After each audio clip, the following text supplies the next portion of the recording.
नमस्कार। YouTube channel पर आप सभी का स्वागत है।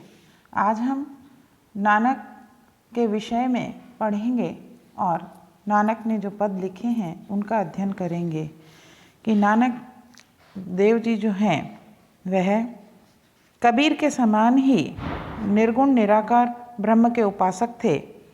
कबीर के समान इन्होंने भी सकारोपासना, अवतारवाद, मूर्ति पूजा, सामाजिक विभेद, ऊंच नीच, वर्ण व्यवस्था आदि का विरोध किया था, परंतु उनके इस विरोध में कबीर किसी अक्कड़ता, कटुता और निर्ममता न होकर शांत, सौम्य, उदार विरोध का रूप ही अधिक झलकता है।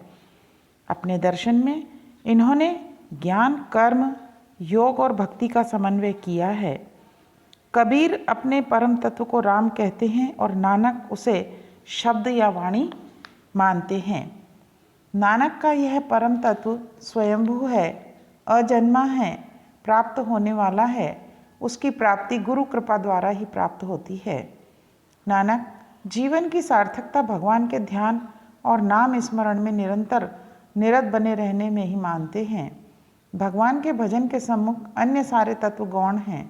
उस परम तत्व को प्राप्त कर लेने से संसार के सारे क्लेश कट जाते हैं और साधक मुक्तात्मा बन जाता है। कबीर नानक देव जी ने अपनी वाणी में कहा है कि सर्वप्रथम भक्ति के विषय में बतलाते हुए कहते हैं कि मनुष्य को उस परमात्मा की भक्ति निस्वार्थ भाव से करनी चाहिए। कहते हैं कि मन रे प्रभु की सरनी विचारो, जिह सिमरत गनकासी उधरी, ताको जसो उरिधारो, अटल भैया धो जाके सिमरनी, अरु उधरी निर्भय पद पाइया। दुख हरता इह विधि को सुआई है काहे बिसराइया। कि नानक देव जी अपने इस भक्ति मार्ग में कि मन को राम नाम का स्मरण करने के लिए प्रेरित करते हैं और कहते हैं कि राम नाम का स्मरण ही जीवन का मुक्तिदाता है। तो यहाँ नानक देव जी कहते हैं कि हे मन, तुम ईश्वर की शरण का विचार करो, अर्थात ईश्वर की शरण में जाओ। इसी से तुम्हें संसार सागर से मुक्ति मिलेगी, क्योंकि ईश्वर का नाम ही, ईश्वर का सुमिरन ही जीवन से मुक्ति दिलाने वाला है। आगे कहते हैं कि जिस प्रकार कि ईश्वर का स्मरण करके बुरे कार्यों में रत रहने वाली जो गणिका है उसका भी उद्धार हो गया, और उस नाम के महत्व को तुम अपने हृदय में धारण करो, क्योंकि यह राम नाम ही जीवन से मुक्ति दिलाने वाला है, यही उद्धार करने वाला है। आगे कहते हैं धुय यानी ध्रुव, कि जिस नाम को स्मरण करके ध्रुव अटल होकर निर्भय पद को प्राप्त हो गया, अर्थात ध्रुव ने राम नाम का स्मरण कर अमरता के पद को प्राप्त कर लिया। कि वह जो राम नाम है वह ईश्वर का पावन नाम दुखों को हरने वाला है, और उस ईश्वर को आगे कहते हैं हे मनुष्य, हे मन, तू उस ईश्वर को सांसारिकता के मोहजाल में पड़कर भुला बैठा है। तो आगे कहते हैं कि तू उस राम नाम को सदैव स्मरण करता रहे ताकि तेरा उद्धार हो सके। उस ईश्वर को सच्चे मन से हमें याद करना चाहिए।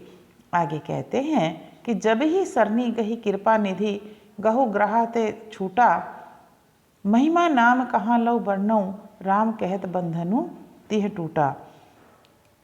आगे कहते हैं नानक देव जी कहते हैं कि जो सच्चे मन से उस राम नाम का स्मरण करते हैं वे सांसारिक बंधनों से मुक्त हो जाते हैं। तो कहते हैं कि जब गज यानी हाथी, कि जब हाथी ने उनकी शरण लेकर उस परमात्मा को सच्चे मन से स्मरण किया, तब ही वह गज जो है मगरमच्छ की बंदिश से छूटा था। कि जब हाथी को अपने प्राण संकट में दिखे तो उसने सच्चे मन से ईश्वर को याद किया और ईश्वर जो है उन्होंने उस हाथी की रक्षा की। तो कहते हैं कि उस राम नाम की महिमा का बखान कहाँ तक करूं कि जिन्होंने भी इस संसार में आकर राम नाम का सच्चे मन से स्मरण किया है वे सांसारिक बंधनों से मुक्त हो गए हैं। तो आगे कहते हैं कि अजामिल पापी जगु जाने सिमरन माही निस्तारा, नानक कहत चेत चिंतामणि तय भी उतरा ही पारा। कि आगे नानक देव जी कहते हैं कि अजामिल जैसे पापी को सारा संसार जानता है कि वह भी अजामिल जैसा दुष्ट व्यक्ति भी भगवान के पावन नाम का स्मरण कर उस संसार से मुक्त हो गया। अर्थात उसने भी ईश्वर की शरण में जाकर राम नाम का सच्चे मन से सुमिरन कर मोक्ष पद को प्राप्त कर लिया। आगे नानक देव जी कहते हैं कि हे मेरे मन, तू उस राम नाम रूपी चिंतामणि के प्रति चेत जा, जागृत हो जा और उसके प्रति आसक्त हो जा। तू भी इस संसार सागर में उसके सहारे पार हो जाएगा। इसीलिए कहते हैं कि हे मन, भगवान की शरण में चला जा और जो कोई भी उस ईश्वर की शरण में गए हैं उन्होंने वह संसार के माया मोह से मुक्त हो गए हैं। इसलिए हे मन, तू अच्छे से ईश्वर की शरण में जाने का विचार कर ले। कि यहाँ नानक देव जी ने राम नाम के स्मरण के महत्व को बतलाया है कि राम नाम का स्मरण ही इस जीवन का उद्धार करने वाला है। आगे कहते हैं कि मिली जलू जल ही खटाना, राम संग ज्योति मिलना नाम, सामाहु पूरन पुरख करते आपी आप ही जानिए, तह सुनी सहज समाधि लागी एक एक बखानिए। कि यह गुरु नानक जी का योग मार्ग से लिया गया पद है कि यहाँ उन्होंने कि सांसारिकता के माया जाल से दूर रहकर राम नाम का सुमिरन जो है करने की प्रेरणा मनुष्य को दी है। नानक देव जी कहते हैं कि जिस प्रकार मृदु और मीठा और खारा जल जो है मिलकर आपस में एक रूप हो जाते हैं, उसी प्रकार सांसारिक व्यक्ति भी भगवान के प्रति अपनी भक्ति और श्रद्धा से उसी ईश्वर में समाहित हो जाते हैं, उस ज्योति में एकाकार हो जाते हैं। आगे कहते हैं कि संसार में पुरुष अपने आप को बहुत ज्ञानवान मानते हैं और सब प्रकार से पूर्ण मानते हैं और वे अपने आप का ही गुणगान करते रहते हैं। तो कहते हैं, आगे कहते हैं कि वे आध्यात्मिक ज्ञान के विद्वान होते हुए भी भगवान के प्रति अपना भाव प्रकट नहीं करते। कहने का तात्पर्य है कि इस संसार में आकर वह आध्यात्मिक ज्ञान तो है लेकिन सांसारिकता में ही लिप्त रहते हैं और इसी स्थिति को देखकर विद्वान जन जो है वह विद्वान की सांसारिकता को त्याग कर भगवान के प्रति एक चित्त होकर समाधि करते हैं, समाधि का आचरण करते हैं और कहते हैं कि ये एक विशिष्ट प्रकार का योग मार्ग है कि जो भगवान के इस योग मार्ग का सहारा लेकर कि भगवान को ही मुक्ति प्रदाता और सब गुणों का बखान करते रहते हैं। आगे कहते हैं कि आप ही गुप्ता आप ही मुक्ता आप ही आप बखाना, नानक ब्रह्मे गुण बिना से मिली जलू जल ही खटाना। आगे नानक देव जी कहते हैं कि सांसारिक जो व्यक्ति, जो विद्वत जन हैं, वे इस योग मार्ग के द्वारा ही उस ईश्वर को मुक्ति प्रदाता मानते हैं और सब प्रकार से उसके गुणों का बखान करते रहते हैं। आगे कहते हैं कि सांसारिक भ्रम से व्यक्ति के गुणों का विनाश होता है, इसलिए सांसारिक भ्रम और माया का त्याग करके उस परमात्मा रूपी जल में एक रूप होना ही जीवन की सार्थकता बतलाई गई है कि व्यक्ति उस परमात्मा से दूर रहकर इस सांसारिक आवागमन के चक्र में पड़ा रहता है। लेकिन यदि व्यक्ति सच्चे मन से ईश्वर का सुमिरन करे तो इसे आवागमन के चक्र से मुक्ति मिल जाती है। कि यहाँ नानक देव जी मनुष्य को सांसारिक आडंबरों से, पाखंड से दूर रहकर सच्चे मन से राम नाम का सुमिरन करने का सीख देते हैं कि यही नाम जो है, राम नाम, इस संसार सागर से मुक्ति दिलाने वाला है।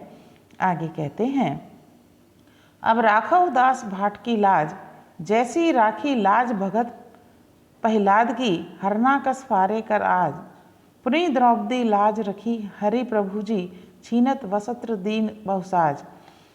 आगे यहाँ नानक देव जी कहते हैं कि राम नाम का जो स्मरण है वह मुक्ति प्रदाता है और उसी का बखान करते हुए कहते हैं कि हे प्रभु, अब आप अपने इस भक्त की लाज को रख लो, क्योंकि यह मात्र आपका ही दास है और आप इसके स्वामी हैं। इसलिए इस दास की लाज रखो कि आपने सदैव अपने भक्तों की रक्षा की है, भक्तों की लाज रखी है।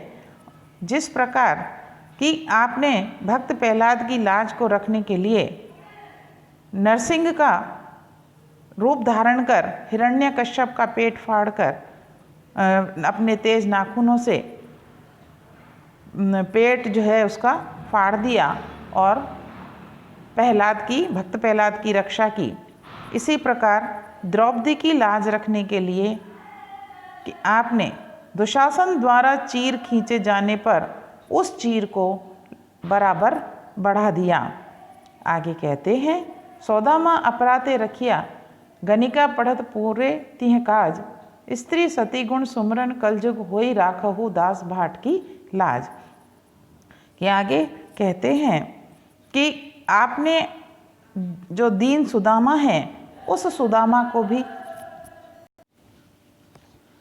अपनत्व प्रदान किया और कि गणिका जैसी अपवित्र जो नारी थी उस नारी का भी उद्धार किया, जो अपने पाप कर्मों में लिप्त रहकर जीवन में केवल आपका ही नाम स्मरण किया। कि कलयुग में सतगुरु का नाम ही स्मरण करना महत्वपूर्ण है। और नानक देव जी कहते हैं कि हे प्रभु, आप अब तो आपके दास की लाज आपके हाथ में है, अतः आप अपने भक्त की लाज रखना।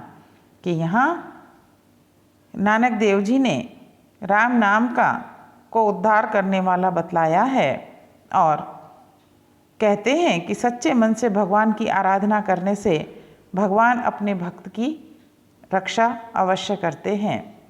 कि यहाँ अनुप्रास और उदाहरण अलंकार है। कि आज हमने आपको नानक देव जी की कुछ पद पढ़ाए, आप इन्हें पढ़िए, सुनिए और जो कोई समस्या है तो उसको कमेंट बॉक्स में लिखिए ताकि समस्या का समाधान किया जा सके। साथ ही साथ इस चैनल को लाइक और सब्सक्राइब अवश्य कीजिए। धन्यवाद।